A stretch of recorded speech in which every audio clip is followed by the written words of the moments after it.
Himself a legend, a showbiz pro with an old-time carny man's flair for bringing them into the tent. Colonel Tom Parker saw Elvis Presley for what he could be, and as his personal manager, launched him on the royal road to stardom. To mark the Elvis Presley anniversary, Colonel Parker is playing host in the Elvis Suite, the rooms where Presley stayed when he was playing the Las Vegas Hilton, then the International Hotel. The suite has been filled with Presley memorabilia for just this week. At age 78, Colonel Parker generally declines interviews, but he agreed to talk to us earlier today from Las Vegas.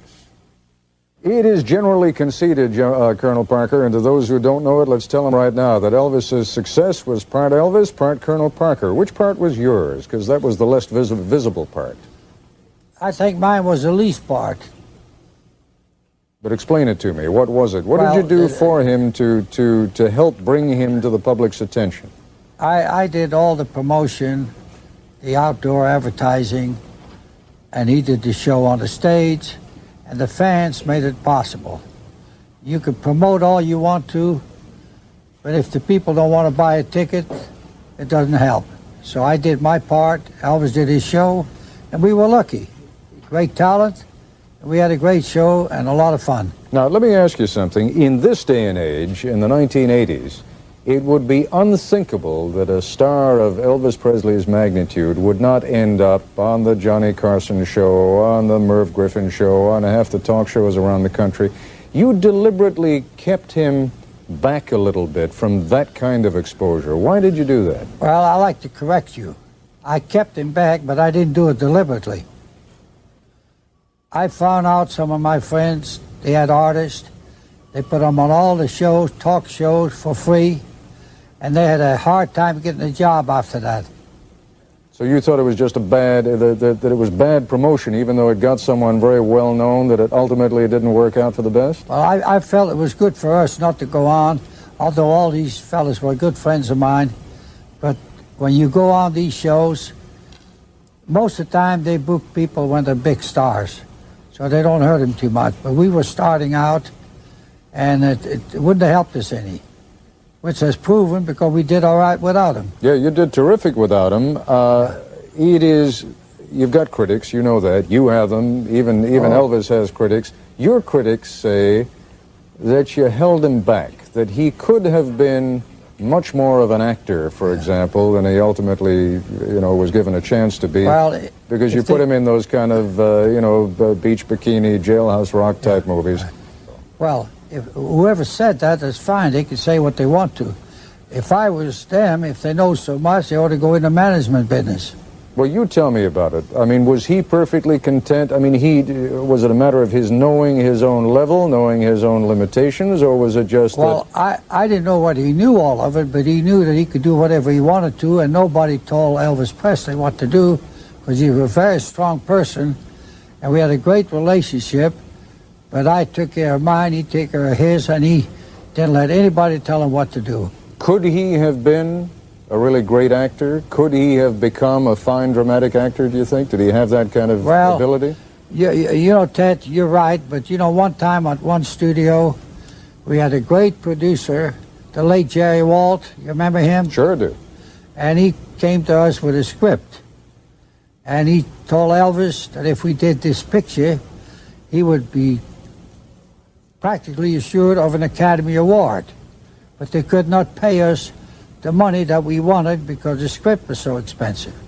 So I told him that we usually stay home during the Academy Award, and he paid us our money, and if he bought us the Oscar, I give him his money back, and I never saw him again.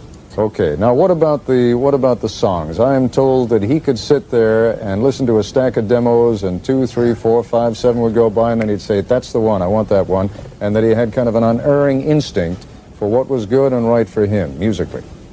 Yeah. Ted, as long as I was with Elvis Presley, I never was involved with what songs he was going to record. Very seldom I was ever in the studio. He picked his own songs with the songwriters, whatever they were, and he never asked me, should I do this or that? It was up to him. He liked it that way. The only song that I was able to have him record, because I thought it was good for him, was Are You Lonesome Tonight? That's the only one. step back for a moment and do what I know so many people who are watching tonight would like you to do, and that is explain, if you can, the Elvis phenomenon. Not just while he was alive, but here we are 10 years after his death, and if anything, he's a bigger star than he ever was. I think it's wonderful, the following, the people supporting him, and what else can you say? I've never heard of anything like this, but I'm very happy with it, and I know if Elvis is anyway looking down, I think he's laughing pretty good with what's going on.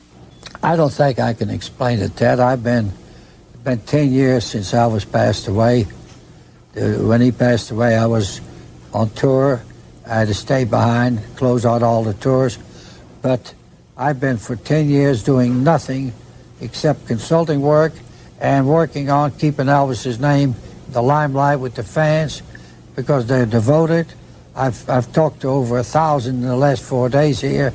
I did interviews, and it's unexplainable. They say anybody else could have done it, perhaps so, but I happened to be the one that was with him.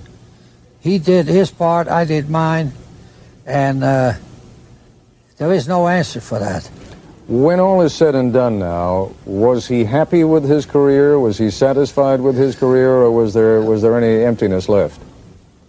Well, I don't know, but I know one thing. When I told us to slow down, he said, I want to play more dates. So I booked more dates. I said, well, I don't think you should. And he said, well, that's what I want to do.